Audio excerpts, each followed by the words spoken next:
ঋষি বাল্মীকির কুটিরের এক প্রান্তে একটি সুবিশাল বৃক্ষের ছায়াঘেরা আঙিনায় বৈদেহীর কুটিরখানি। বৈদেহীর পূর্ণগর্ভ জানান দিচ্ছে প্রসবকাল আসন্ন। শরীর ক্লান্ত, মন অবসন্ন। কুটিরে শীতল মৃত্তিকার শয্যায় নিজের আঁচলখানি বিছিয়ে দিয়ে তিনি তার ক্লান্ত দেহ এলিয়ে চোখ বুঝে শুয়ে থাকেন। বাইরে অপরাহ্নে আলোয় প্রকৃতি পেলব হয়ে ওঠে। অরণ্যের বুক থেকে ভেসে আসে পাখালির আর অরণ্যের প্রাণীর শব্দ। আশ্রম প্রাঙ্গণ কিছুটা স্তিমিত থাকে। বৈদেহী চোখ বুজে স্বপ্ন দেখেন, অরণ্যের স্বপ্ন, যে অরণ্য তাদের ঘর হয়ে উঠেছিল, সেই অরণ্যের স্বপ্ন দেখেন অরণ্যের প্রান্তে কালো পাথরের বুকে বয়ে চলা নদীকে। বড় বড় প্রস্তরখণ্ডের গায়ে ছলাৎ ছলাৎ শব্দ তুলে নদীর ঢেউ দোল খায়। সেই কালো পাথরের ওপরে বসে রামের বুকে মাথা রেখে অবাক চোখে জানকী ঢেউ গণেন। স্বচ্ছ তোয়া জলে গোধূলির রাঙা ছায়া পড়ে, ঢেউগুলি আগুনের রং নেয়।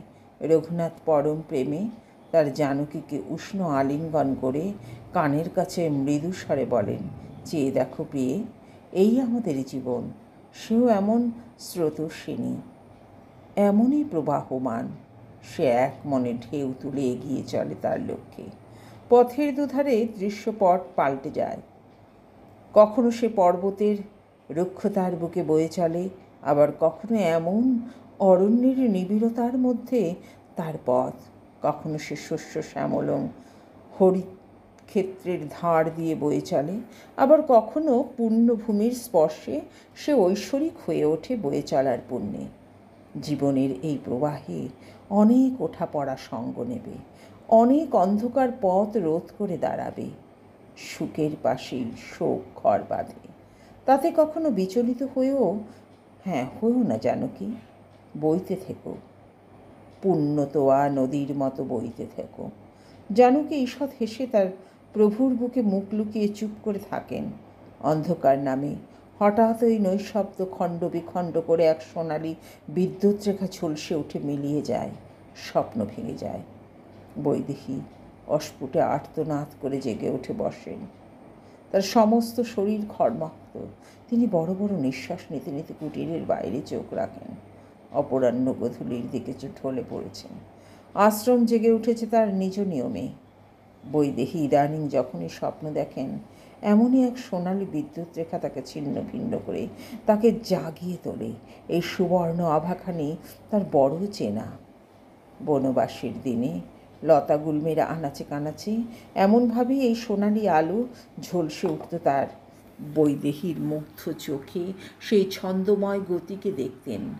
স্বর্ণমৃগ এ যেন কল্পনা থেকে জন্ম নিয়েছে। কত মৃগ শাবক তাদের কুটিরের আঙ্গিনায় আসে জানকীর হাতে তৃণ খেতে। জানকী পরম আদরে তাদের কোমল দেহে আঙুল ডুবিয়ে দিয়ে আনন্দ পান। সেই আনন্দ রামচন্দ্রকেও ভরিয়ে তোলে। সুবর্ণ এই মৃগ দেখে দেবর লক্ষণ ভ্রুকুটি কঠিন করে বলেছিলেন, দেবী, স্বর্ণমৃগ রূপক মাত্র, এমন কখনো হয় না। আপনি ওর থেকে নিজের মনকে এবং দৃষ্টিকে সরিয়ে নিন। এ কোনো মায়া হরিণ যে সর্বনাশের বার্তা বহন করছে। সুন্দর যে সর্বনাশের বার্তা বহন করে, এ সত্য জানকী বিশ্বাস করেননি। তিনি অবিশ্বাসের দৃষ্টি রামের মুখে রেখে দেখেন রঘুনাথের ওষ্ঠকোণে হাসির রেখা। এর অর্থ জানা হয়নি বৈদেহীর। আচ্ছা বৈদেহী কি কখনো মুখ ফুটে ওই স্বর্ণমৃগ চেয়েছিলেন রামের কাছে?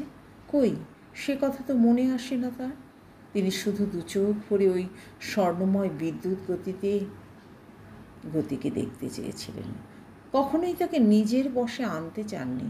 অথচ অযোধ্যার আনাচে কানাচে কিছুদিন আগে অবধি একটি কথা ভেসে বেরিয়েছে, জানকীর স্বর্ণমৃগর প্রতি লোভিত। অব্যক্ত যন্ত্রণায় বৈদেহী চোখ বুজে ফেলেন। কানে আসে তার